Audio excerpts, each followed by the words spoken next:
Hello and welcome to our lecture today on enzyme as drug targets. Enzymes are targeted by a class of drugs called enzyme inhibitors, and we will take a look at some of the mechanisms by which those inhibitors work. We have reversible inhibition, irreversible inhibition, and we've already mentioned that reversible and irreversible inhibitions, all those inhibitions, by the way, take advantage of binding interactions.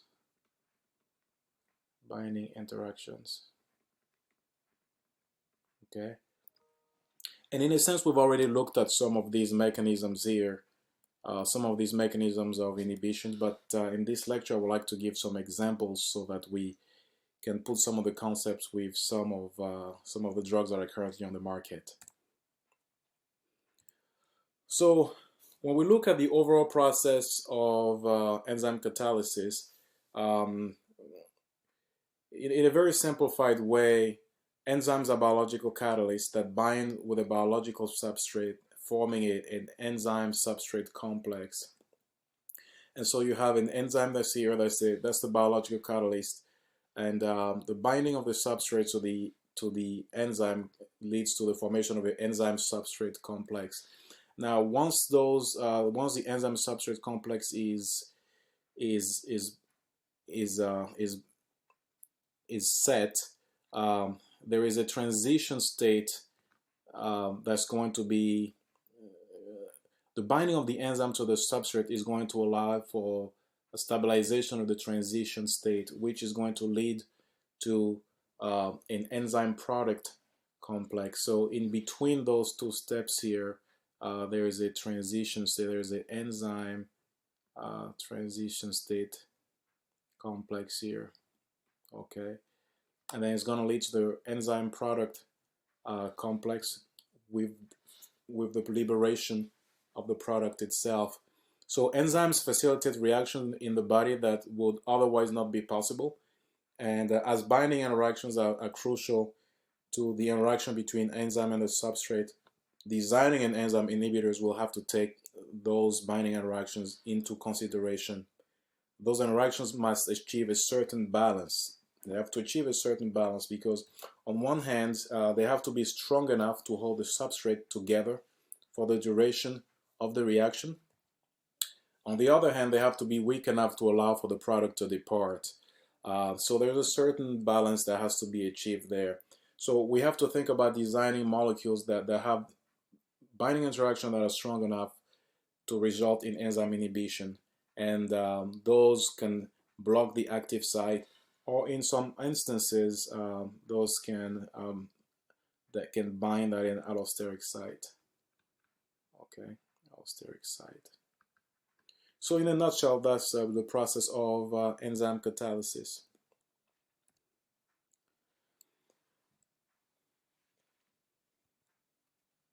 So when it comes to reversible inhibitors, they bind to the active site of the enzyme and they don't actually undergo a reaction. So the inhibitor is going to come and bind to the active site. It doesn't undergo a reaction, but what it does, it prevents the substrate from actually binding to the active site. So it's there, it blocks the active site so that it's not accessible to the substrate. Now, one thing to understand is that the inhibitor binds reversibly to the active site. So the type of interactions usually do not have any type of covalent binding interactions. You have intermolecular bonds that are involved, ionic bonding, electrostatic, and so on and so forth. As I mentioned, the inhibitor does not undergo any type of reaction. Now, this type of inhibition depends strongly on the strength of the inhibitor binding and also on the inhibitor concentration. As you increase the concentration of the substrate, you can actually displace the inhibitor. So the concentration of the substrate and the inhibitor is very important in this. So as long as you have strong binding interactions of the inhibitor and you have higher concentration of the inhibitor, that substrate is going to be blocked from the active site. But as soon as you increase the substrate concentration, it's going to reverse the inhibition. Okay.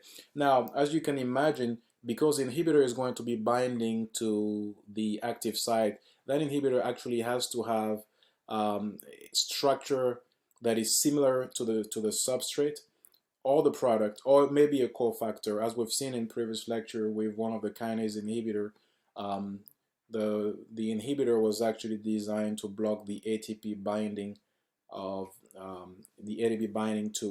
to the enzyme to form the enzyme substrate ATP complex. So the inhibitor has to be similar in structure to the substrate, the product, or the cofactor. I also want to add that sometimes you don't really see the similarity. Sometimes you don't see the similarity, but the inhibitor has some bioisosteric replacement that maintain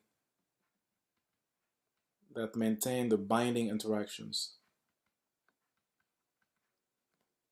maintain or sometimes even enhance binding interactions. Okay, so let's talk a little bit about some of these examples here. I have a few examples that I've listed for reversible inhibitors. So phonamides, for instance, are here listed here. Statins are involved in inhibition of HMG-CoA reductase.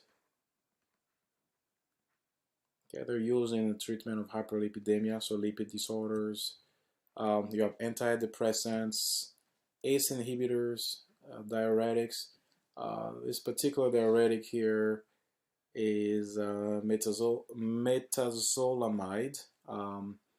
It is a carbonic anhydrase inhibitor.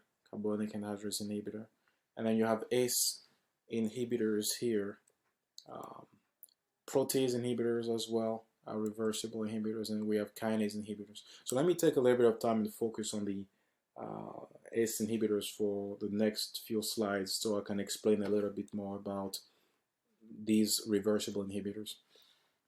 So ACE inhibitors are involved in the renin angiotensin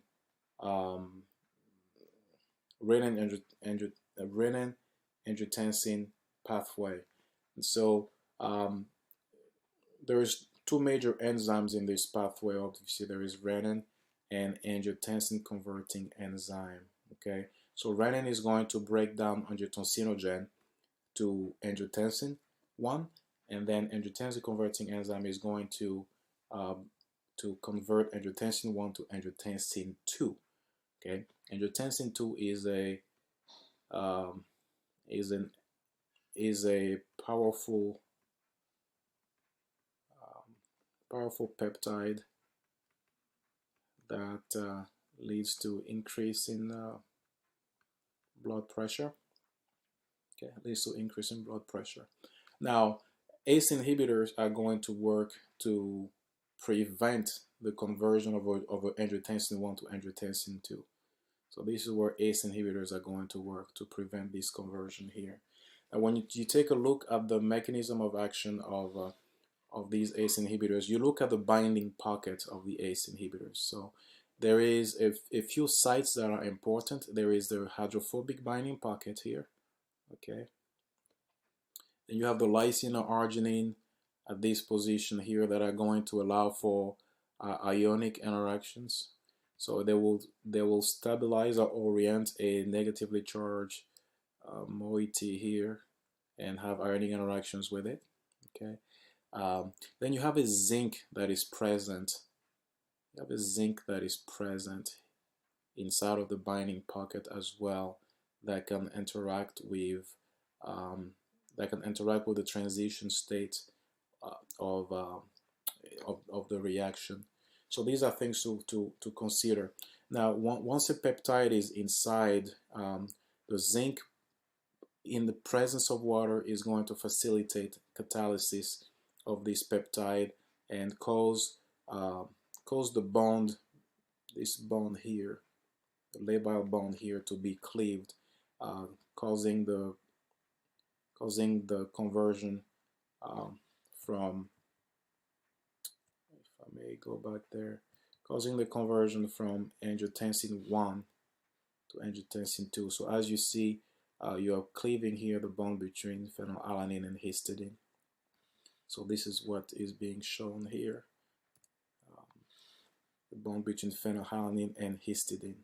So this is inside of the binding pocket of the angiotensin converting enzyme. So captopril is designed to mimic the substrate, and in the structure activity relationships that were done, the compounds with the highest affinity and that were able to inhibit the enzyme the best were compounds that had a proline in the hydrophobic pocket, proline here. Obviously, you needed to maintain some level of ionic interaction here with the lysine group. And then the sulfhydryl group was shown to have good interaction with the zinc group and also the glutamic acid that's at this position here. Okay, so captopril goes inside of the binding pocket, but captopril cannot be cleaved because there is no labile bond to be cleaved there. So that's how captopril is able to block ACE inhibitors. Now, if something to mention with captopril is the sulfhydryl group gives captopril a really high affinity for the zinc and also allows it to combine well with the glutamic acid at this position. However, that sulfhydryl group is also responsible for rashes, and it's responsible for the short half-life of captopril, because captopril is actually going to engage in disulfide bonds, and it's going to cause the activation of the drug. Okay, so that's one example of reversible inhibition.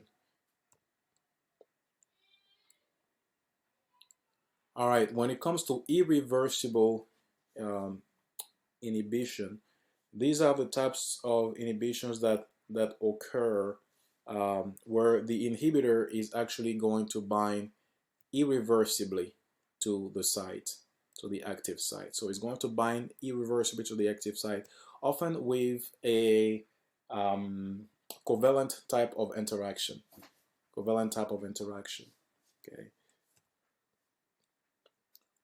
And then the active site is going to be blocked, and the actual substrate will not be able to interact with the enzyme.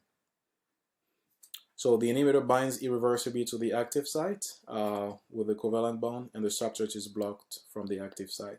Now, even if you increase the concentration of the active site, that's not going to reverse the inhibition, because in this case, it is a covalent type of interaction. Okay. Again, the inhibitor is likely to be similar in structure to the substrate, or to have functional groups that can interact with the enzyme and form an enzyme substrate complex.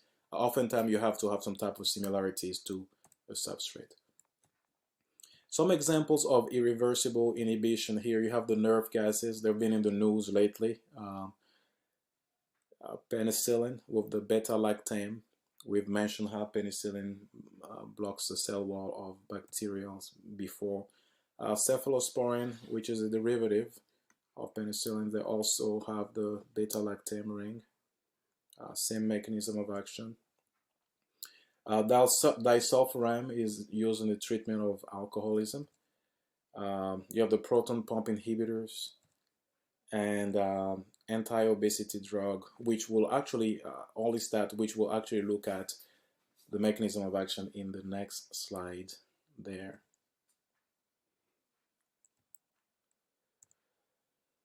All right, so Orlistat is a drug that's used in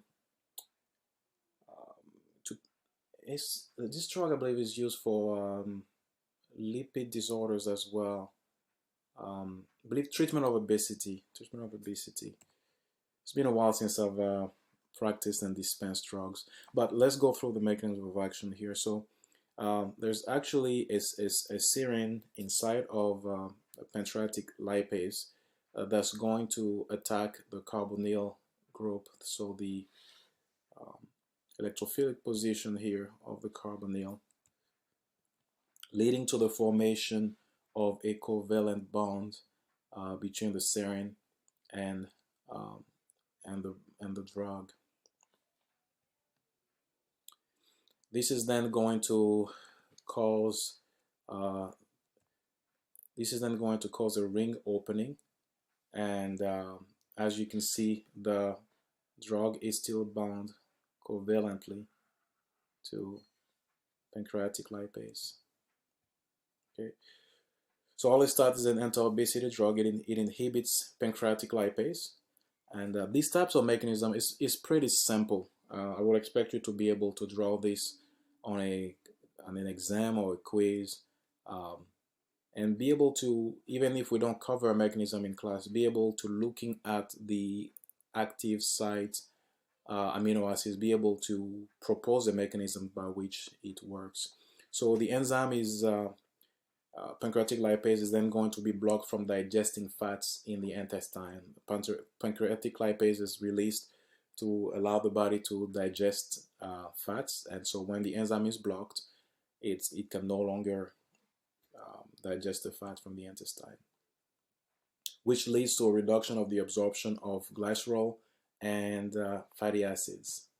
Okay, and then it also leads to reduction of biosynthesis of fat in the body. All right.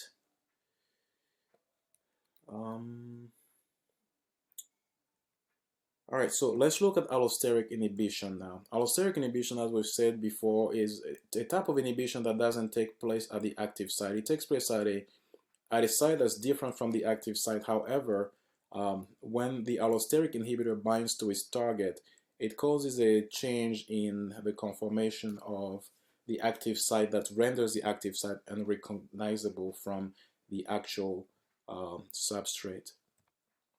So the inhibitor is going to bind reversibly to the allosteric site, and intermolecular bonds are going to be formed. As you see here, the change in the shape of the active site is going to alter the shape of the enzyme and prevent binding of the substrate. So even if you increase the substrate concentration, there is no reverse inhibition because the active site is not recognizable. The inhibitor in this case does not have to look like the substrate or the product because it's attacking at the allosteric binding site. One of the allosteric inhibitors that we are covering here in this lecture is 6-mercaptopurine. 6-mercaptopurine. 6-mercaptopurine inhibits nucleotide synthesis. It inhibits purine nucleotide synthesis by inhibiting an enzyme called phosphoribosylate. Let me write this down here.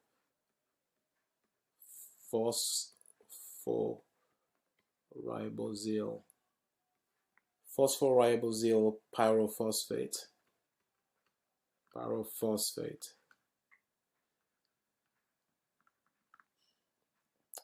Aminotransferase.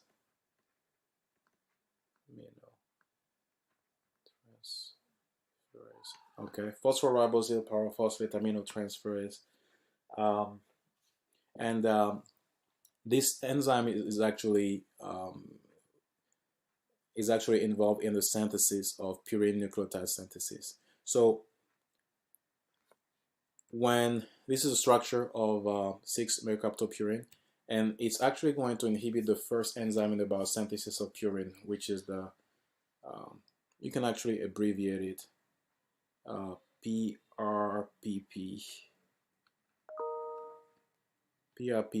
imidinotransferase. I said amino is imidinotransferase. PRPP imidinotransferase. Okay, so it blocks the biosynthesis of purines and DNA in general, and is also used in the treatment of leukemia. Now, when it comes to transition state inhibitors are designed to mimic the transition state of an enzyme catalyzed reaction.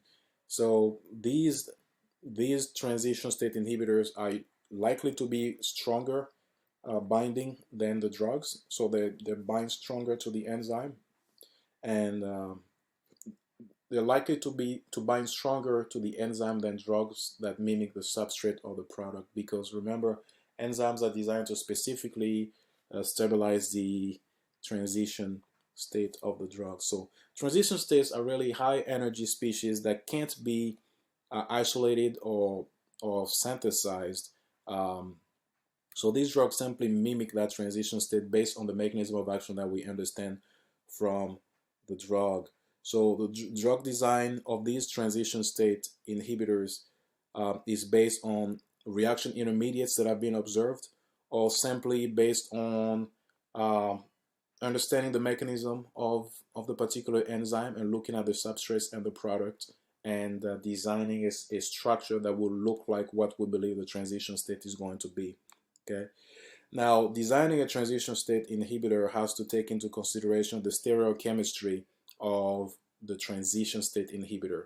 So again, understanding how the mechanism of action of that drug works will help us design those transition state inhibitors. Okay. So I have an example that I want to share with you of transition state inhibitors, maybe two examples. The first one, again, we're still in the renin-angiotensin system here. The first one is a drug that works on the inhibition of renin. So renin is involved in the breakdown of angiotensinogen to angiotensin II, and renin can be inhibited by a certain number of molecules. So if renin is inhibited, then the synthesis of angiotensin I and angiotensin II is also blocked. And it's important to know that angiotensin II constricts blood vessels and raises blood pressure. And renin inhibitors can be used as antihypertensives. Okay. All right, so reaction mechanism, the way renin is actually going to break down the way renin is going to break down angiotensinogen to form angiotensin I. There is two aspartyl residues involved in the enzyme catalyzed reaction in the presence of water, and it's a acid-base type of mechanism. Okay, acid-base type of mechanism. And as you can see, as you can follow the arrow there, the aspartyl residue. It's always interesting to me how biologists and biochemists draw their arrows. I would have put a little more steps in this to show the step by step, but it is what it is. We'll deal with this. So this is a schematic of the reaction that takes place, which then is going to lead to a tetrahedral intermediate, and then a second reaction is going to cause a breakdown of the bond, the peptide bond here. So you begin with this bond here, okay, and that bond is going to be cleaved through a series of reaction here. So this is how the mechanism of this reaction with this enzyme is. And so if you want to design an intermediate, you have to design an intermediate that's going to mimic this structure here. Okay. So the intermediate that was designed is aliskiren. Okay. And so the aliskiren was designed to have the hydroxyethylene transition state mimetic. So that hydroxyethylene transition state mimetic is still going to be able to interact with the binding site of the enzyme. It looks like the transition state. But again, there is no labile there is no labile bond next to it that can be broken. There's no labile peptide bond that can be broken. Okay, so allosterine is going to contain a hydroxyethylene transition state mimetic, and this hydroxyethylene mimics the tetrahedral geometry of the reaction intermediate as seen in this picture here. It mimics the tetrahedral intermediate. It also mimics one of the hydroxyl group that's involved in the binding interaction. So again, it's very stable, but there is no leaving group. So this is going to bind to the enzyme active site, and no reaction will actually be able to proceed. Another example are the statins. As I mentioned, statins block HMG-CoA reductase. They block HMG-CoA reductase, and they really look like they're synthesized to mimic the transition state of the reaction. We have mentioned protease inhibitors. They also mimic the tetrahedral transition state inhibitor, the tetrahedral intermediate, I'm sorry, and then ACE inhibitors. Okay, now earlier when we talked about ACE inhibitors, we were talking about ACE inhibitors that mimicked the substrate. This particular ACE inhibitor here, these class of ACE inhibitors actually mimic the transition state, and I believe I have some slides to explain how that works.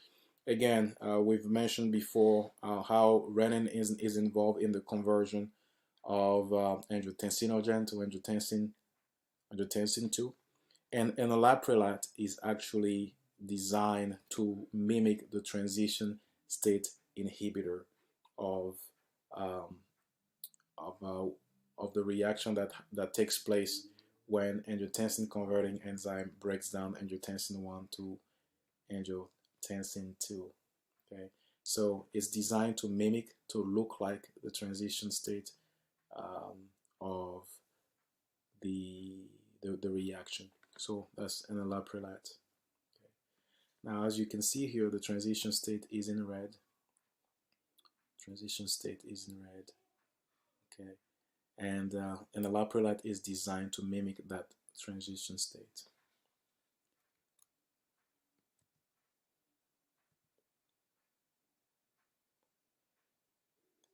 The next substrates that I want to mention are the suicide inhibitors. So these inhibitors are converted to irreversible inhibitors by an enzyme catalyzed reaction, and they react with the target enzyme after they've actually been converted. So they basically bind to the enzyme, and then they are converted to irreversible inhibitors, and they react with the enzyme, and they stay attached to it. So an example is trifluoroalanine. It's a suicide substrate of alanine transaminase. Suicide substrate of alanine transaminase. Okay, this is one of the examples that I wanted to mention here for suicide inhibition. So we have the interaction of pyridoxal phosphate with alanine, and it's going to lead to the formation of pyruvic acid with the transfer of this amino group here to the pyridoxal phosphate. So you end up with two different products, pyruvic acid and pyridoxamine monophosphate. Now, trifluoroalanine can actually inhibit this reaction here.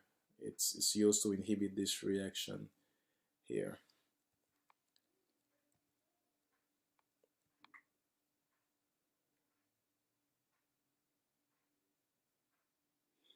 All right, so when you look at the reaction mechanism of alanine transaminase, so you begin with a condensation reaction. Okay, condensation reaction between the pyridoxal phosphate and the alanine, and then you're gonna have a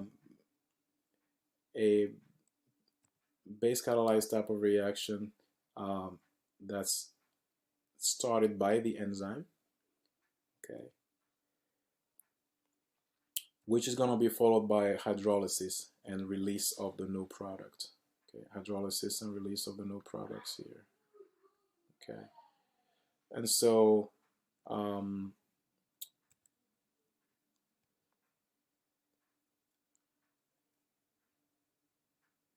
the inhibition mechanism is such that you still have the condensation. Okay, condensation takes place, and the condensation between trifluoroalanine and the pyridoxal phosphates still takes place. Then you have the base catalyzed reaction catalyzed by the enzyme. Okay.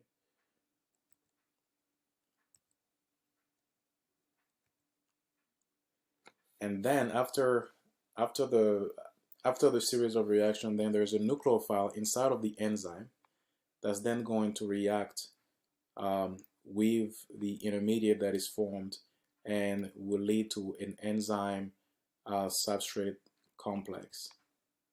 Okay. And then that enzyme substrate complex basically stays attached to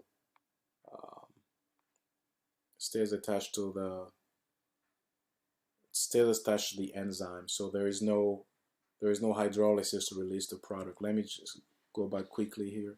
So as we mentioned, those suicide inhibitors, or those suicide substrates, they bind to the enzyme and then they react inside of the enzyme to become inhibitors. So they are good substrate that bind to it, but then they bind to it covalently and they're not released from the enzyme, as we can see in this mechanism here. Another example is genilic acid, and it's marketed as a diuretic. And it's been withdrawn due to interaction with cytochrome P450 enzyme. It actually acts as a suicide substrate on cytochrome P450 enzymes. So chelinic acid here can undergo oxidation at this site. Oxidation at this site here. Okay. And then you have a reaction that will take place here that's going to lead to an alkylation. Okay.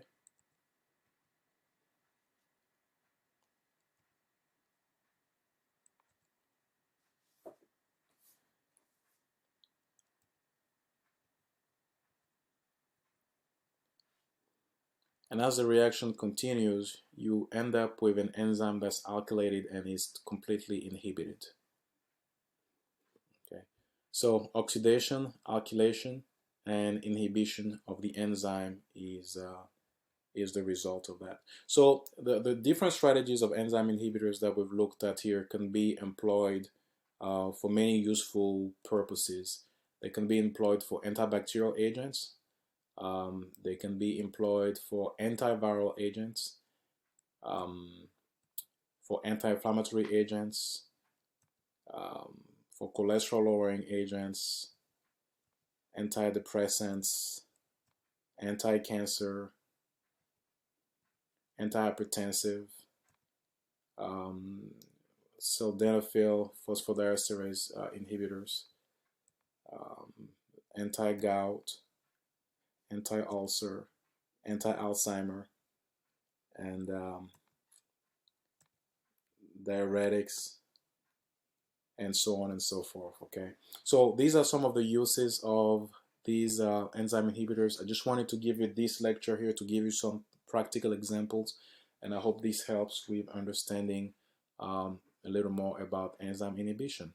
Okay, thank you so much for your attention.